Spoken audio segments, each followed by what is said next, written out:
Hello and welcome to Around the World Today with me, Terry Davis, here on Real Terry Radio's podcasts. So it's been some time since our first Around the World Today where we talked about poverty. If you want to listen to that, just go to our website, realterrio.co.uk, and you can listen to it there in our podcast section. So today's topic is going to be about finding my family history. Now, not only my family history, but how you can do it at home. So, for the last couple of months, I've been researching into my family history because I had questions on where my family has come from and what we've done. And I wanted to, plot a family tree. The family is getting bigger. Parts of them, drifting off and, as families do. So I started to make a family tree. I went one afternoon, I was bored.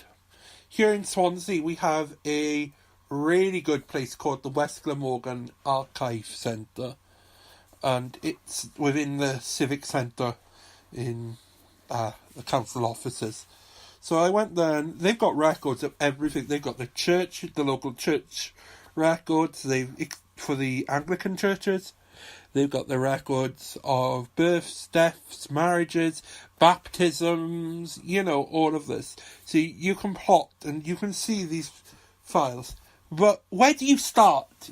That's what I found. So I was talking to the historian and she told me where I start is just put in the names of the people you know. Now, a good way of doing this is using a website like findmypast.co.uk or findmypast.com. They're the same website, but I'm in the UK, so I use .co.uk. Once you do this, you can plot a family tree. And I have found this so much easier to plot. I'm able to put in the family members' names. So we started with myself. Then I went to my mum. Then I went to my mum's mum and dad. And, and then I've only so far done my grandfather's side of the family. So my mum's dad's side of the family. And we've gone to his mum and dad. And then his dad's mum. His dad's mum's mum. And I've gone right back from today's generation who are being born now. So my cousin's children, I've gone from them to my generation, to my mum's generation. And, I've gone back until I can trace my family's roots on one side to 1833 in Ireland. Now, none of us actually knew that we come from Ireland. So it's quite a funny thing. But starting can be really hard. And it's a good journey. I found out we were Catholic up until 1953. There's a story in that, and I will tell you the story as well, because I believe these podcasts are a bit good with a little story and an anecdote. So, where do we start? So you start a family tree by plotting from you. Who better to know, what you are? So you. Put you in. Put when you were born. Obviously, you are not dead if you are the one putting in your family tree. So don't worry about when you died. Someone else can fill that in a little bit later. When you're dead, to be precise. So you go in, and according to this, I have a family member who's actually dead, who's alive. So that's my bad on the family tree. So I can go in. I can see the family. I can click. I've also found out that my grandfather had a brother I never knew about. I don't think you knew much about him because he died a year before he was born, so that's quite sad. But I believe. But I found most of his records. He died. He was born in 1928 and he died in 1929. So, not much of a life. And for my great grandmother, sorry, it must have been, from what I've been trying to work out, I remember this lady, she died when I was about 10, but I remember her, and it must have been hard, that's all I'm going to say about that. It really must have been hard to lose one child, and then to have another child a month after you've lost one. You know, it really, really must have been hard for her to lose one son and then to be given a son. So I can see some decisions. Yeah, it must have also been hard for my grandfather as well, because he would have always had to live up to his brother and what his mum expected for his brother. We are now talking about the 1920s, late 1920s, early 1930s, just before World War II. So, yeah. Now, it turns out my grandfather comes from Catholic stock, and my grandmother was Anglican. Now, I don't know if many of you know the religious tradition that you get married in the woman's church. So, in the UK, you get married in the supposed wife's church. So they couldn't get married in my grandfather's church because he was Catholic and Nana was Anglican. And so my grandfather basically had to change religion. He had to stop being Catholic, go to a bishop, the Bishop of Swansea and Brecon, and ask to join the church. And just reading about that was quite funny. And how they did that. And I keep saying today. I'm really sorry about that. That one was a joke. But what's really good about findmypast.co.uk is once you've put the information in, you can save a profile on each person's name. So I can tell you that my grandmother was born in 1933.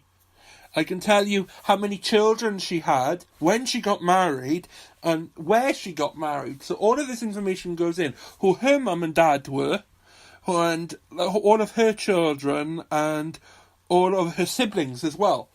So her brother and sister. I can also then know when she died and when she was born. So these are in 2.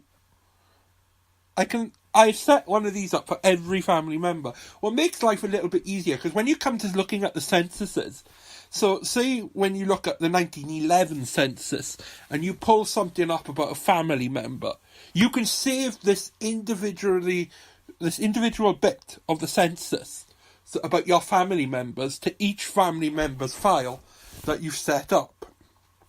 If that makes sense? So if they all lived in one address on the 1911 census, you just click on all of their names, and you put all of the names in of the ones who live in that address, of course, and then you press enter, and it'll just all go to their file, and it will actually tell you on the notes bit, like the facts and events. So I can go into here now, and it can tell me where they were living. So take my grandmother in 1953, was the day she got married. I had her address. Because on the marriage records, they put the address of the spouse, and they put the address of the husband where they were living before they were married. So I was able to track my grandparents' address after they were married and before they were married. I was able to put in, stuff like this. So you can put in where they were living, so you could track them as well, their past. I found out that I go to university in a town called Pontypridd. Most of you might know Pontypridd, but there's another place just outside Pontypridd called Treforest, and Treforest is where Tom Jones is from. Well, it turns out my family, my great-great-grandmother lived there as a little girl.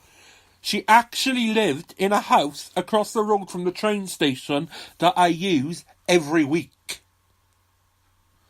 How shocking. It's like a journey. Then we had that my great-great-grandmother and her mother, so my 3 times great-grandmother, lived on Orchard Street in Swansea. I go down this street every day I go to town. I go down there because the bus goes down there. I've probably walked down there in my life so many times. And it now turns out that the house that we had there is now a multi-storey car park to Swansea Council. But then there was other stories. There was other addresses that kept popping up. Like, they lived in a place called Kidwelly. And I'm sorry if you're not Welsh and you don't understand the word, but this is a little village in West Wales called Kidwelly, and it's between Llanelli and Carmarthen, so it's in the middle, and it's surrounded by a village called Ferryside, and another little town called Barryport, and Pembrey, Barryport, so it's in the middle. Has a little train station, not much happening. There's a castle there called Kidwelly Castle. Now, I used to go past here when I was a kid, to go to one of my family members' caravans in the summer. We used to pass the house that they lived in. So it's just little coincidences like this that, have, since I've been doing the family tree, keep happening. That the family today actually passed the family of yesterday places. What got me thinking, how much more? So I got into this, and I do spend, when I do my family history, it's for fun. I'm the kind of person who can't just sit there and watch TV. I have to always be doing something. So plotting the family history just, like I said, my cousins are having children. So, that's a new generation of family. But they're not, in a couple of years' time, the people who knew, shall we say, my great-grandmother, or even my grandmother, are going to be gone. And these people are going to be forgotten. Is it right that our family history is forgotten? Maybe we should know where the problem with today is, that I see, is that not many of us actually know where we've come from. Could this be the problem? Like, for me, I have found out that we were Catholic on one side, the other side were Anglican. It makes, when they talk about politics and the Good Friday Agreement and Northern Ireland and Ireland and the whole one side is Catholic, one side is Protestant. How about when it happens in your own family? Because looking at it, my grandfather's family, or by tradition, they would have disowned him for marrying, out of the faith. What I also found funny is that, coming from my background, my grandparents could speak Latin, and they were from, like, a lower order, what they call in society. Well, I'll tell you about my 3 times great-grandmother in another episode when we go on to this, because she was a remarkable, funny. She seemed to be, to me, the matriarch of the family. She really was.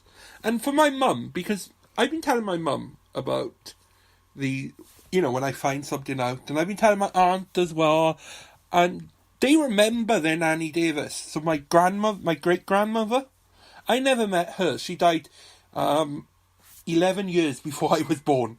So, I never met her. But my mum didn't know she died then. She thought she died when she was a kid. But she died in 1976, to be precise. And she remembers her, and, and she remembers, she was telling me stories then that she could remember when she was little, and she and her father and her sister would walk up a big hill called Mount Pleasant Hill in Swansea to visit their Nanny Davis. Now, she was also my grandfather's nana. So she was my grandfather's dad's mum. Really, whoa. And, my mum could even remember that they used to have something, peaches and cream. I believe it was, or something like that. My mum, every time she talks about it, she has a big smile on her face. So, is it wrong sometimes that we're forgetting where we've come from? Now, I will put on the episode, because every episode on this podcast does have a blog that goes with it on our website, realterrio.co.uk. On the blog, I will put where this episode will be in. You will also have some links about how to do it, how to plot a family tree, what a family tree looks like. I will put all of this in for you, okay, and give you some facts on how you can do it. I really suggest, if you have somewhere that keeps records, that you go there. Because websites like Find My Past, although they charge you to use it, what I found out is if I go to a public library in the UK, or even when I'm at university, or when I'm even, at the resource centre in the council offices, Find My Past's website is free. So you get access to all the payable stuff, what you won't get access to at home without paying. So, it's, tricks like that you need to learn. So if you have a resource centre that keeps all of your records, go there for the day. Just go there, have some fun. You can talk to people there. What I've learned is that historical people looking into their history, they all share stuff. And the other day I was looking for my grandfather during World War II on the 1939 register. I couldn't find him, so I asked someone to help me. And he was sitting across from me. I've spoken to him a couple of times when I go there. He's there as well, and he's searching his family history and doing some stuff. So it's quite good. I've also checked church records. Oh, I don't know, before I found out that, Bamble's side of the family were Catholic, I was checking every church record in Swansea for his baptism record and his parents' marriage, if I had just gone to the Catholic Church in the first place. And let's talk about the Catholic Church records in Wales, shall we? Do you know how hard it is to get those records? In England, everything is online. In Wales, no. I really wish that they have a concise, that everything should be put online on these websites. Because it is much easier. Yes, I can understand if the person is alive, if the person is dead. Maybe in time it will come up, because I do know that the Catholic Church have a 150-year rule. But really, when everything in England is online, like baptisms and, and I can find this out, so it really doesn't work. So, the Davis family tree, as I've named it, even though we weren't Davises, we didn't become although I haven't done the Davis side, I've only the only real Davises I have are my grandfather, his father, his mother, but before that, his father, so before that, we've got, they were called Burke, and then before that, they were Arnold, and I can trace the Arnolds right back to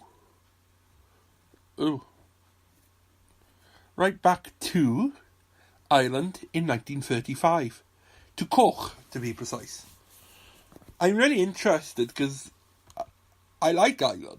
I would love to visit there one day.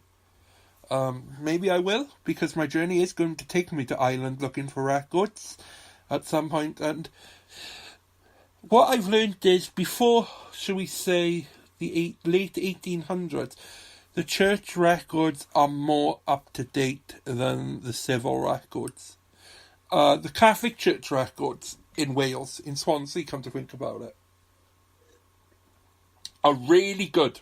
The priest would write on the baptism records, so a couple of years after, should we take my great-grandfather? On his baptism record, the priest has gone in afterwards and put, when he was married in the family church, his kids, the witnesses at his wedding, who happened to have been his cousins, and, and they've gone in. So you can go in and the records are so up to date, and they look at them. Sometimes when you're looking at these old books, with writing, it is really hard to read. Because, firstly, Catholic records are in Latin. Good luck to you if you can't read Latin. I have found out, since I've been learning to read Latin, that my name in Latin is Teresterus. And my uncle who died's name, so my great uncle who died's name was Francis. Or, you know, it's just stuff like this. Like, there's a Latin spelling for Mary. And, you know, every word has a different name and so on.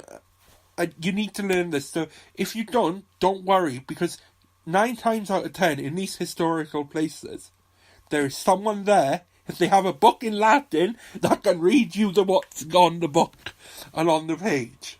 Or knows what's on the book and on the page because they see it every day. So, yeah, I really do think that if you are going to look into your family history, you should do it. It's well worth it. And you can do it for free.